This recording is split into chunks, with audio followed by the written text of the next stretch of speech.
Hey friends, in today's video, we're going to go ahead and finalize my last paycheck of August. If you are new to the channel and you are looking for inspiration on budgeting, just want to see someone else's budget, and you enjoy some cash stuffing and real numbers, all of that good jazz, then I encourage you to stay tuned and we're going to jump right on into it.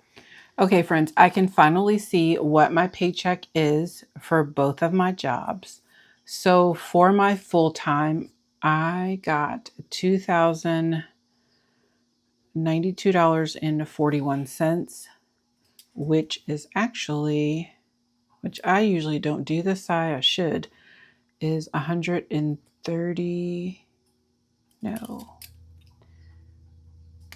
22, right? No, girl, it's 142. My good night. 142.41, more than I planned for it. That is absolutely horrendous. For my part-time, I got $896.33, which is actually a positive of 1633. Yeah. Okay. And then we are bringing in 145, which that is no different. And that is for my Amazon is what that is for. So my total income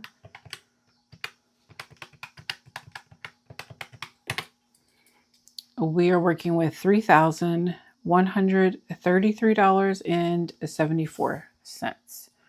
So I increase my amount by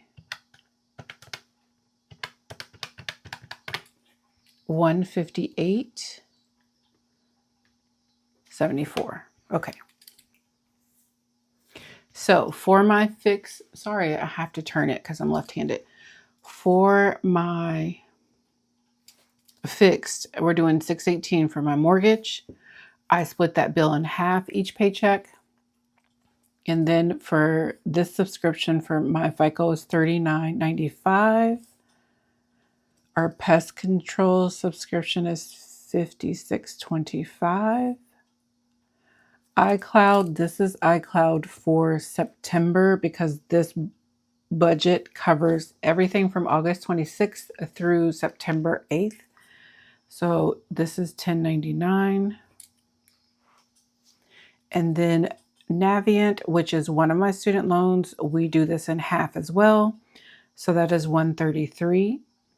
And then my Mohila is $222. And then Amazon Prime is $145.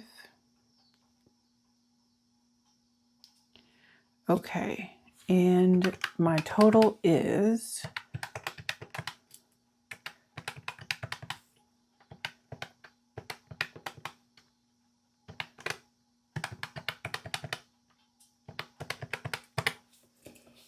for my fixed bills, it's $1,225.19.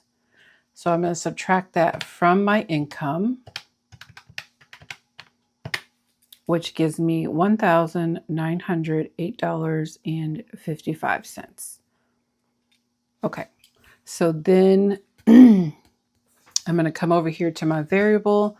So for my credit card, this is the debt that I'm focused on. Like all of my extra money goes to this debt. My minimum that I pay each paycheck is $400. This paycheck, I'm going to put $60 aside for therapy. And then for my medication, I am going to do $30.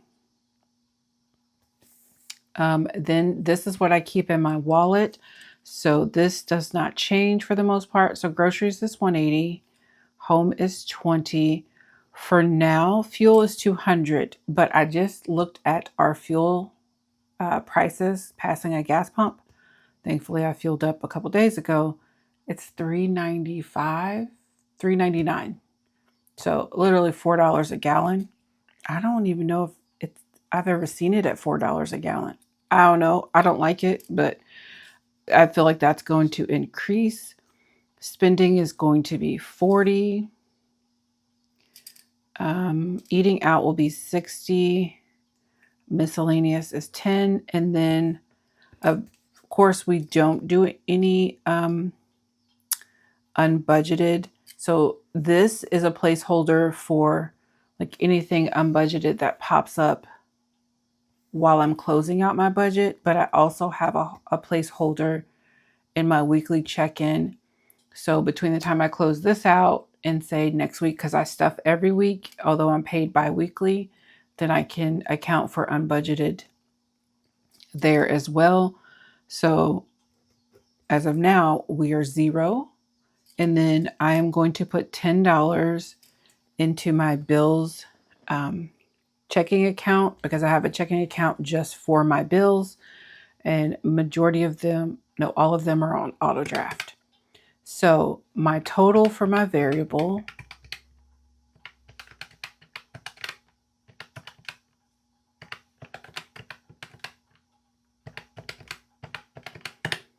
okay, so we're working with $1,010. And when I subtract that from my leftover of $1,908, that gives me $898.55. Okay, so then down here for my savings or extra savings, however you want to look at it, and my extra debt for sure, home maintenance is going to be $75. Then for my Ally savings, I am doing 10. These are automatic transfers, and they happen the day before my check actually hits the bank. And then for my sinking funds, I'm going to bump this up just slightly. So normally I do like 115 every week. I'm going to do 130 every week. So I am going to make this $260. So if I have 260 plus 10 plus 75, then I subtract that from 898. Okay, so that leaves me $553.55. And yes, I do pay the 55 cents because, again, every cent and every dollar counts. So I'm going to take this amount plus the 400, and I am going to make $953.55 payment towards my Discover, which is amazing because that's basically $1,000 just for this paycheck. And then what I did last paycheck. And I want to say my goal was slightly over 1,500 or something for the month for Discover. I think that was one of my goals. So I think we've reached that. So then that makes my total $898 for this section and 55 cents, which means 0. And this is how I use the zero-based budget method. I give every dollar a place to go. That also includes savings. That also includes buffer into my checking account. That includes debt, my wallet. It includes everything. So yes, I know some people are scared because they don't want to give every dollar a place to go because they feel like their bank account is going to be at 0. But I highly encourage you to not ever do that. Include a buffer as a line item in your budget and give it a dollar amount. Therefore, it's a zero-based budget, but your bank account will not be at 0. So that is what works for me. I hope that it helped you out. If you're not subscribed, go ahead and hit the subscribe button, hit the bell so you're notified every time I upload, and I will see you wonderful people in my next video. Till then, bye.